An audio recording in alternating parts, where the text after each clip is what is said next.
morning, everyone. So please stand up. Let us pray. Okay, good morning, class. Okay, so everybody is present. Okay, tanawan yung mga classmates o present pa tanan. Okay, so very good. Everybody is present. Okay, so karon, di ba na gihatag niyo na assignment last meeting? Okay, so pass in front and keep quiet lang. Okay class, so na ko ihatag ninyo nga review based sa atong tackle kagahapon ug nag-remember jud gahapon mo. Okay, so na ko ihatag nga questions and ato lang i-answer in oral. So kinsay ganahan gusto mo answer number 1? Okay, ikaw number 1. Okay, this is the question. What is the symbol of a half note? Unsa man kun ang symbol sa half note? Okay, very good. Correct. So, number 2. Kanang mark. How many lines make up the stuff? How many lines gonna make up the stuff? Okay, what is your answer? Okay, so correct. Thank you. So, number 3. Kayla. So, mo na yung question. What is the symbol of the whole note? So, sayon na kayo niya. Unsa mo na ang symbol sa katong whole note? Itong gitakol gahapon. Ha? Okay, so correct. That's good. Okay, number 4. Region, Barog. Okay, one question. What is the symbol of the whole rest? Okay, so whole rest. Unsa may symbol ani kanina? Number 3 is ang kwanto. Whole note. So karon number 4 is the whole rest. Unsa may answer? Ha? Okay, correct. So very good. Pagpakin niyo ang kagalingon. Okay, so karon ari na ko ipa-answer ninyo and then na ko kanang kita ninyo mga picture and kamoy mag-decide o unsa ni siya, kusog ba ni siya or hinay, loud ba ni or soft. Okay, so number 1 na ko kita picture. Unsa man ang number 1? Loud ba na or soft? Okay, so number 1 is loud. So kay ang thunderstorm ba dagdugdug ko no, loud na siya, kusog na, di ba? Dugdug, kusog na. Okay, so number 2. Unsa man ang kuan, loud ba na siya or soft? Unsa man na siya, naghigda nga bata. So, that is soft. So, soft na siya kay naghigda raman, wala man siya nitingog no. So number 3. Unsa man na siya nga picture, loud ba na or soft? Okay, so ang boy ko nun is nag-shout. That is loud. Okay. So, karon na atay gitawag og round 2. Na ko ipa-answer gapon ninyo. Determine whether the image is shown fast or slow. So, ang answer fast or slow. So, di ba ganina nga kung pang hatag na mga pictures is ang answer ato loud and soft. Loud or soft. So, karon naman is fast or slow. So nakipakita nga picture. So kini unsa man ni? Unsa man siya nga kanang animal be? That is a turtle. So ang turtle, fast ba na siya or slow? Okay, so this group, unsa yung answer? Slow. Okay, very good. So ang turtle ko no is slow. So kay hinay ram sa mudagan. Okay, next. Kani unsa man ang picture? That is rabbit. Okay. So, unsa man na siya? Ang rabbit, fast na or hinay? Okay, so group 1 unsa? Adring aside unsa? Answer. Fast. Okay, so very good. Fast. So mo na ang last picture nga akong gihatag. Unsa man na siya? Kabayo. So kinsa na nakasakay kabayo dire? Okay, class, nakasakay nga kabayo. Okay, so ang kabayo ug sakyan nimo unsa man na siya? Paspas pa na or hinay?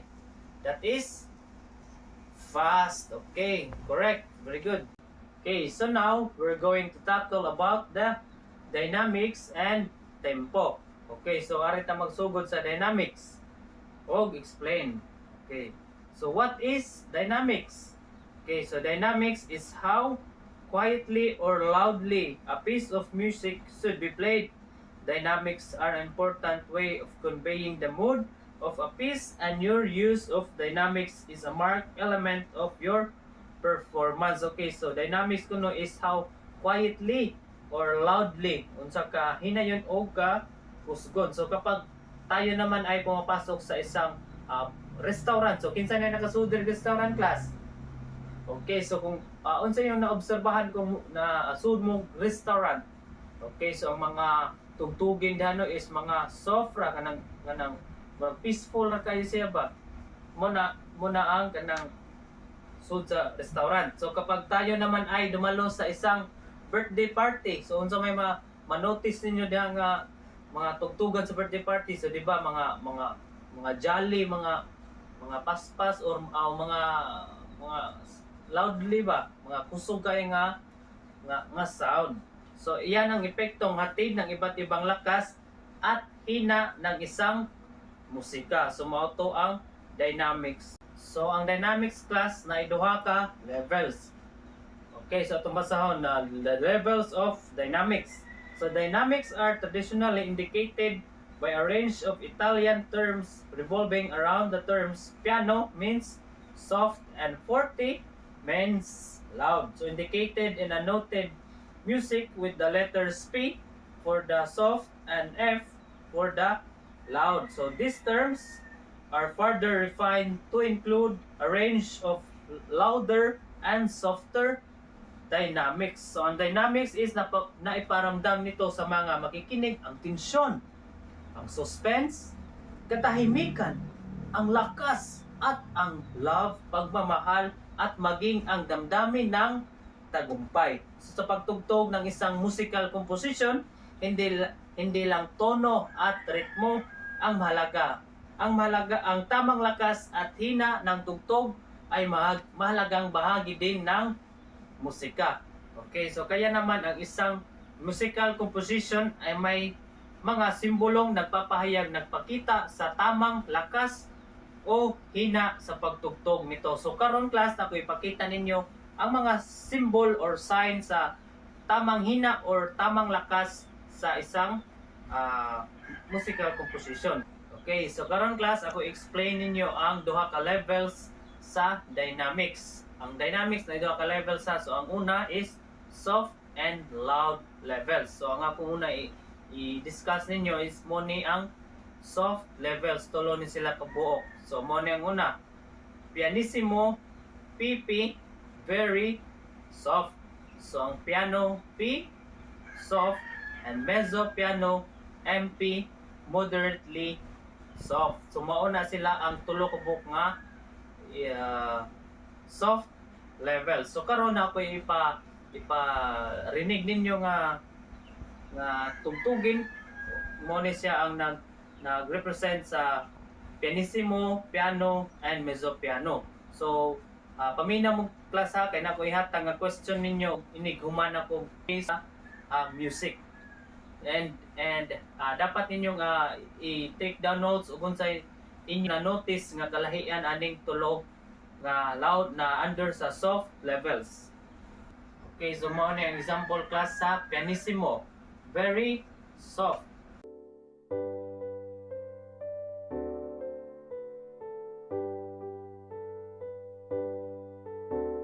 Okay, so kani is ang piano, soft.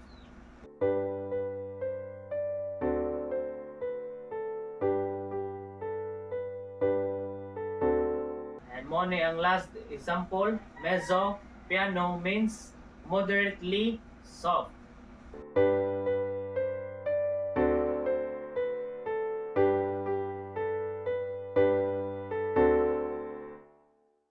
Okay, so ngayon napakinggan nyo na at nalaman nyo na ang pagkakaiba ng dynamics na sa mga simbolong soft. So ngayon naman, dako naman tayo sa loud levels. So napoy tulo ka example sa loud levels. Ang una ani is mezzo forte, MP, moderately loud. Ang forte, F, loud, and fortissimo, FF, very loud. So napo ko ipa-play na po na video ron and paminawan ninyo og ana ko ipa-play niya music and paminawag yapon kay na ako ihatag nga question after ani. Okay, mezzo forte, moderately loud.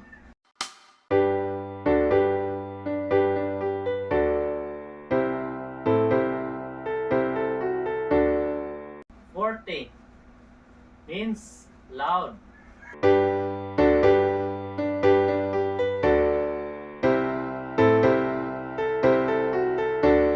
Okay, so muna ang last class, fortissimo. It means very loud.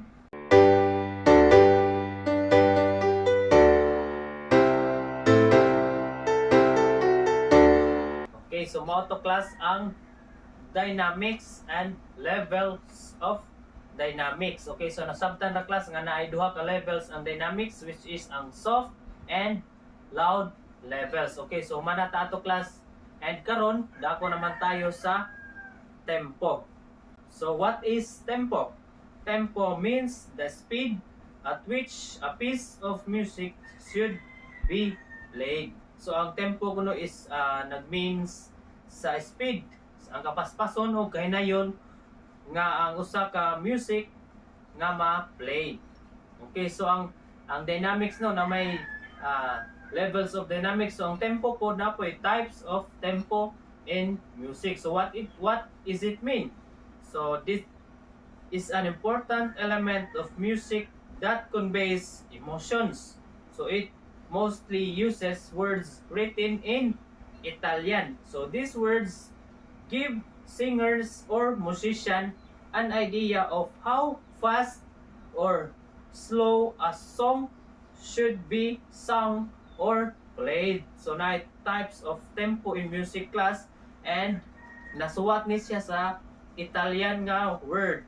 So this kani nga mga word is naghatag nig idea sa singers or sa mga matutugtog, mga musicians, naghatag nig idea o unsa ka kusgon, how fast or unsa ka hinayon ang kanta ipa-played. Okay. So narito ang ilan sa mga Italian Italian na kadalasang nakikita sa awitin mula sa iba't ibang bansa. So mao ni class. Okay, so nako ipa-play ninyo nga example ato akong katong mga written in Italian words class na ko ipa-play nga mga music, and paminaw mo kay na maghatag-tag quiz karon after aning discussion nato. So mamina gyud ka sa og i-take down notes og unsa ning mga kuan na pas ba ni siya or unsa ka hinay, and take down notes na class. Okay, so nako ipakuan na example ng music mo ni. Salitang Italia at ang kahulugan nito. Unahin natin ang largo. Ibig sabihin o ang kahulugan nito ay napaka-bagal.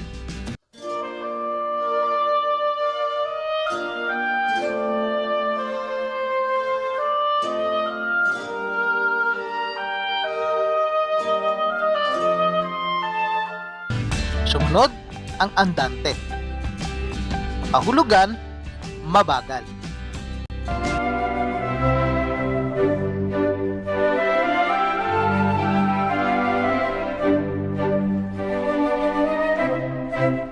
Moderato, hindi gaanong mabilis, hindi gaanong mabagal, o katamtaman lamang.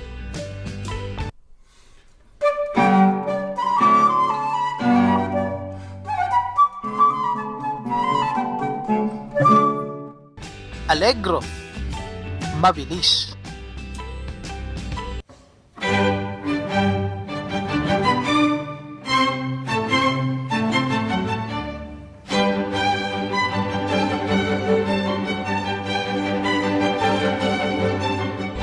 Vivace, mas mabilis at mas masigla.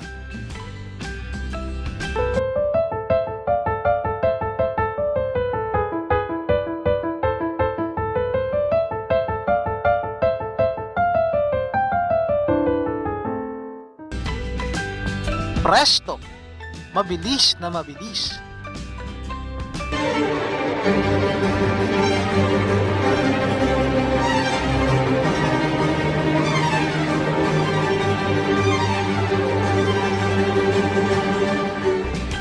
retardando, pabagal ng pabagal.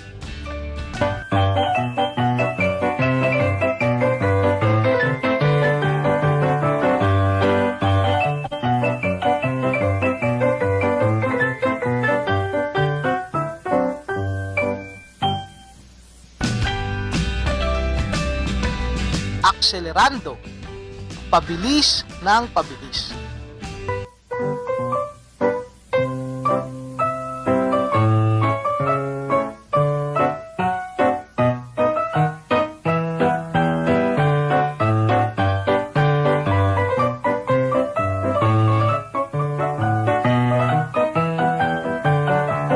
Okay, class, sumauto ang types of tempo in music.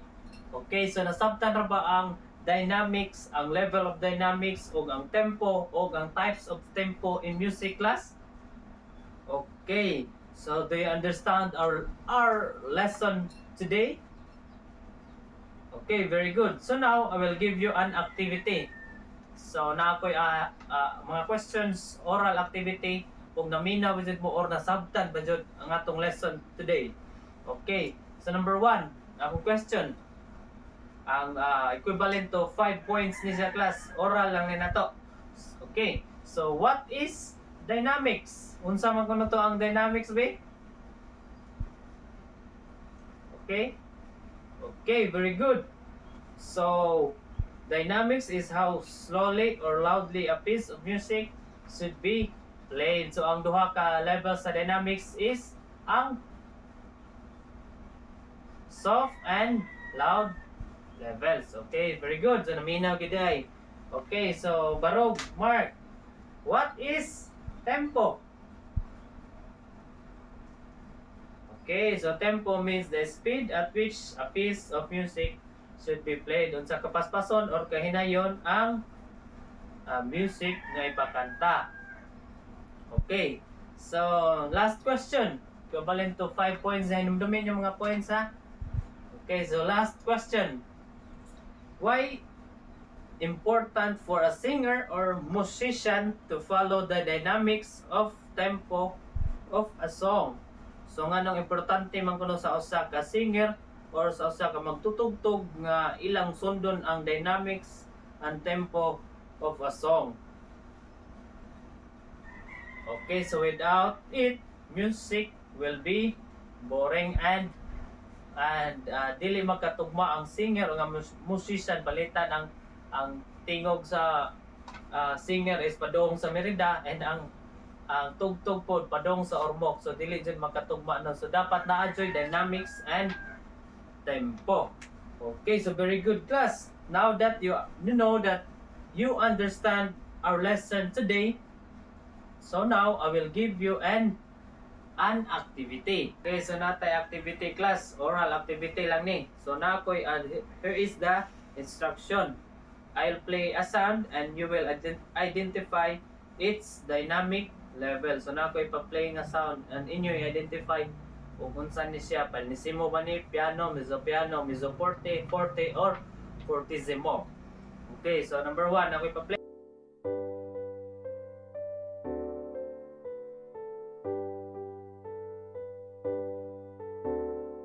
Okay, so group 1, unsa ni siya nga sound? This group, unsa ni nga sound? That is pianissimo. Okay, very good. So, number 2, here is the example nga sound.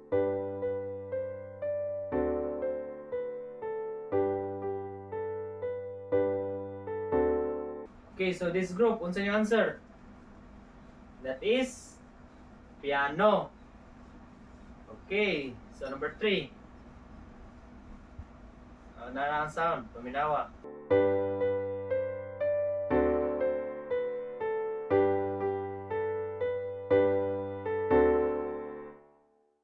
What is the answer? Mezzo piano. Okay, so very good. Okay, so number 4. Paminawa.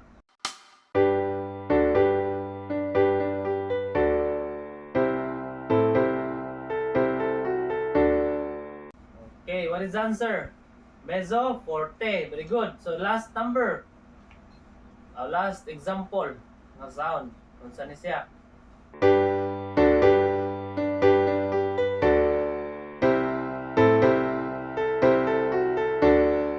Okay, so that is mezzo.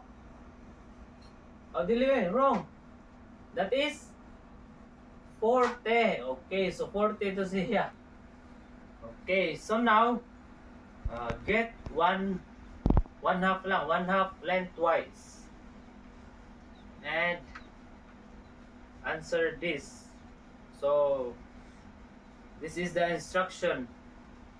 Letter A sa 1 to 5 niya mo ni siya ang instruction. Choose the correct answer and answer on your one half lengthwise. So 1 to 5 is letter only, and sa 1 to 6 sa 6 to 10 is ang iyong ibutang niya is T if the statement is true and F if it is false. So mo na siya ang answer sa 6 to 10. Okay, so I will give you 10 minutes only. 1 minute per question or per number. Okay, so I will give you 10 minutes. Okay, so unsa ra ko to ang rule na to, if mag-answer dili magsaba and dili manundog sa katapad. Okay, so 10 minutes starts now. Okay, so pass your papers na class. Okay, pass your papers in front and dili magsaba ha. Okay. Okay, so now get your assignment notebook. Okay, so suwat ni siya sa inyong assignment notebook and ato ning answeran or ipass ni ninyo ugma. Okay, so mo na instruction. Draw a picture of something very loud and something very soft. So mag-drawing mo og picture sa nga picture nga something very loud and something very soft. So mo na tong assignment nga ipass ugma ha. Okay, so that would be all for today, class. Stand up. Okay, goodbye, class. Okay, so thank you.